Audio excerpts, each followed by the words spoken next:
As an aquanaut, that was just an awesome experience, definitely once in a lifetime, to be able to go spend 9 days about 60 feet below the surface in an underwater habitat.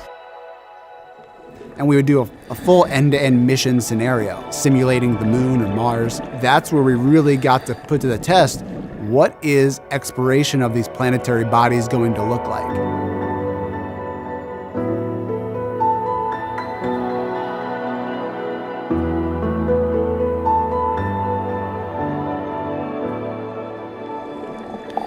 So when we have these, what we call aquanauts, living in this underwater habitat, we can simulate some of the conditions that the astronauts will experience. And we're actually able to have these aquanauts conduct EVAs, or extravehicular activities, simply put, spacewalks, outside of this habitat. So really being able to see that process from multiple different angles, I think will be really beneficial as we start to nail down exactly what that's going to look like for Artemis.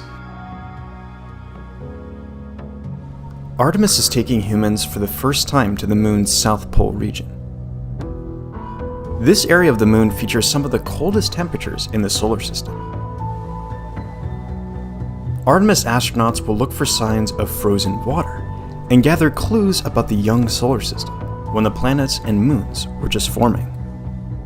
Flash forward to astronauts exploring the lunar surface with the Artemis program. They're going to be doing exploration. They're going to be visiting a site on the moon that no human being has ever visited before. And they're going to be taking pictures and describing rocks that they see, collecting samples, deploying instruments. And we want to, have them experience all of these things here on Earth, of course, before they fly to the moon. NASA has been training astronauts in geology and geoscience for decades. These scientific fields help us understand the evolution of the physical and chemical makeup of planets and moons. From their deep interiors to their surfaces and atmospheres, Apollo astronauts had hundreds of hours of training in geology, or the equivalent of a master's degree, and Artemis astronauts will too.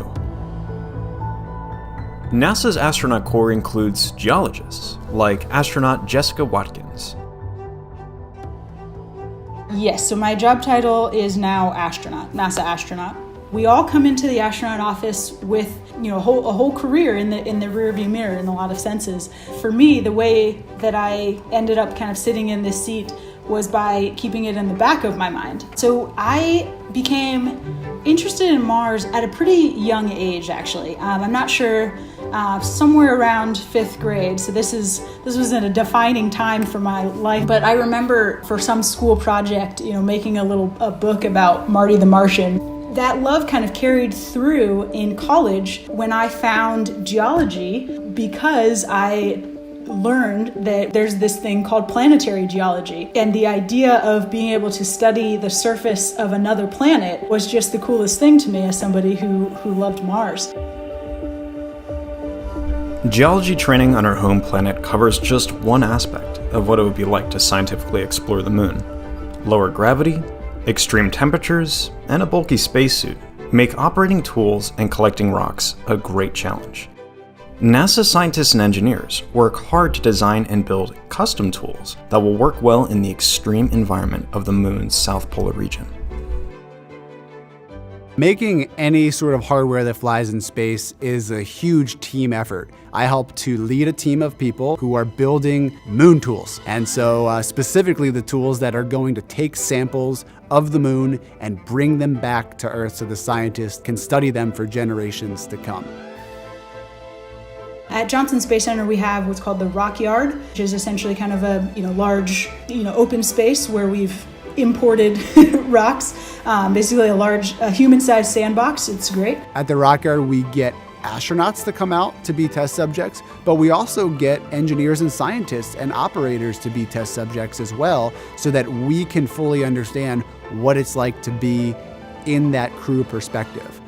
So understanding, what our priorities are, what types of rocks we're interested in and why, but also to start using the tools that we'll be using to collect those samples. Let's just start with the most simple tool, the geology hammer. you all know what a hammer looks like, but in the South Pole, it's going to be really cold there. And so we need to make sure that we're using a material that doesn't break at very cold temperatures. So we create a test plan that includes putting it through environmental testing. So putting the tools in very hot conditions and very cold conditions and making sure they work. We can't just go to the hardware store and buy a hammer. We have to go make a special one. And then we have testing like ergonomic testing to make sure that it actually works with the astronauts and that it fits their gloved hand when they're in the spacesuit. It's not too exhausting for them. There's all of these little different nuances of being in the spacesuit that are hard to fully appreciate unless you get in there.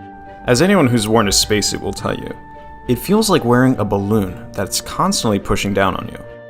Spacesuits have to meet many demands. They must be sturdy enough to keep astronauts safe in the low gravity and high radiation environment of the moon, but they also have to be nimble enough to allow astronauts to squeeze, poke, and pound their tools. It's tough to describe, honestly. It's large, it's about 300 pounds, I think. You're kind of operating your own personal spacecraft in a lot of ways. The intent is for you to be able to manipulate your arms and legs in a way that you would on the ground. So we have a large pool here at the NBL, the Neutral Buoyancy Laboratory here on site. In the corner, we now have a moon area. So we've imported sand and rocks down there, and we've started to do runs trying to approximate 1/6 gravity. It's kind of a lot of moving pieces, but it's really fun. It's one of the coolest things we get to do. And I'll tell you what, some of my most favorite, moments at NASA have been when I see these engineers start to get excited about the science that we're doing and start to, learn some of the geology terminology, because that really is what creates an effective team. And so hearing, tools engineer Adam Nade start to say, wow, this looks like a basalt that has lots of vesicles with olivine phenocryst in it, just make me incredibly excited, because it means that, we're learning to speak each other's languages.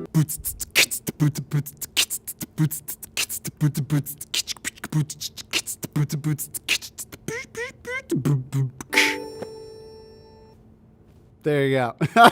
I just like to do weird and unique things. So I've always found those odd hobbies like learning to juggle or learning to beatbox or do improv. I was watching TV and I saw the TV show American Ninja Warrior, and I was just like, I want to do that. And so I started to train to be a ninja warrior.